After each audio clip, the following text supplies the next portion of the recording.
Packers injury report, key players limited, 3 out as team prepares for Texans clash. The Green Bay Packers hit the practice field on Wednesday, gearing up for their upcoming game against the Houston Texans at Lambeau Field. As the team looks to bounce back from last week's challenges, several players were listed on the injury report, with the 7 limited participants, and 3 key players sitting out. The good news is that despite some injury setbacks, the Packers remain optimistic that they will have a relatively healthy roster heading into Sunday's showdown. Or key injuries and limited participants. The most notable absence from practice was defensive tackle Devonte Wyatt, who continues to nurse an ankle injury sustained in Week 4 against the Haas Minnesota Vikings. Wyatt has not seen the field since then, and his continued absence raises concerns for Green Bay's defensive front. Joining Wyatt on the sidelines was fellow defensive lineman Colby Wooden, who missed practice with an undisclosed injury. Wooden's situation is puzzling, as he was not listed on the injury report prior to last week's game against the Arizona Cardinals, in which he played 49 snaps, filling in admirably for Wyatt. Adding to the defensive concerns, offensive lineman Elgton Jenkins' elbow knee was also a non-participant, continuing his recovery process.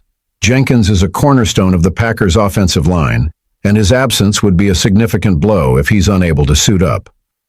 On the bright side, several key players were limited participants in practice, including W.R. Jaden Reed, ankle, Yar Dontavion Wicks, your shoulder, Ixie Josh Myers guys undisclosed, your Christian Watson Howe, lackluster ankle, Nutta Tucker Craft, groin, D.T. Kenny Clark, toe, Sup Chair Alexander the groin, Packers head coach. Matt LaFleur provided an encouraging update on Dontavion Wicks, noting that the wide receiver dodged a bullet with his shoulder injury. While Wicks was limited, the optimism surrounding his recovery suggests he could play a role on Sunday. Her defensive depth concerns. If both Wyatt and Wooden are unavailable for the game, the Packers' depth at defensive tackle will be severely tested. This would leave Green Bay with only 3 healthy defensive tackles on their active roster, including T.J. Slaton, who has been playing under a pitch count all season. With Houston's potent run game, the Packers will need reinforcements to plug the middle of the defensive line. One option for depth is Jonathan Ford, a defensive tackle who began the season on injured reserve but has been designated to return. Ford has been practicing with the team since Week 5 and is currently within the 21-day window to be activated. If the Packers choose not to activate him within this period, Ford would revert back to injured reserve for the remainder of the season. Running back update, Marshawn Lloyd. In other injury news, third-round rookie running back Marshawn Lloyd is now eligible to return to practice after spending 4 weeks on injured reserve due to an ankle injury. However, Lloyd was not spotted on the practice field on Wednesday, signaling that his recovery may take a bit longer. When asked about Lloyd's status, LaFleur simply stated, "We'll see," leaving the door open for a possible return next week. Number BLs and Packers GM Brian Gutekunst addresses McManus, signing amid controversy.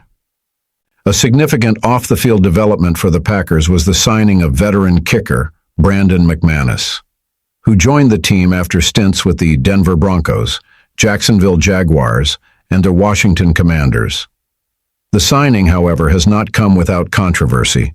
McManus is currently embroiled in a lawsuit filed by 2 flight attendants who accuse him of inappropriate behavior during a flight in 2023 when he was with the Jaguars. The lawsuit alleges that McManus attempted to pass $100 bills to several flight attendants to party with him and engaged in inappropriate physical contact, including grinding on 2 attendants and attempting to kiss one. The lawsuit was initially dismissed in Florida, but has since been refiled with the flight attendants' names attached. The NFL conducted a thorough investigation into the allegations, interviewing over 30 individuals. The league ultimately concluded that there was insufficient evidence to punish McManus. However, the lawyer for the alleged victims, Tony Busby, claimed that the league did not speak with the victims during the investigation.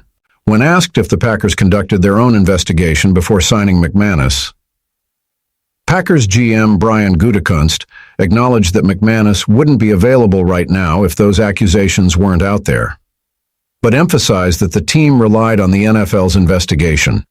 Gutekunst expressed confidence in the league's findings, and stated that the Packers were comfortable moving forward with McManus as their kicker. McManus was released by Washington shortly after the lawsuit was filed and has since been cleared by the league, with the release of Chuck and Braden Narveson. McManus is expected to step in as the Packers' starting kicker immediately. Russ looking ahead. As the Packers prepare for the Texans, their injury report presents both challenges and reasons for optimism. While some key players remain sidelined, others are on the mend and could return just in time for Sunday's game. The team's ability to navigate these injuries and adjust will be crucial in their quest for a strong performance against a tough opponent. The McManus signing adds a layer of off-field scrutiny, but the Packers seem confident in their decision. For now, all eyes will be on the practice field as the team looks to get healthier and maintain focus ahead of another pivotal matchup.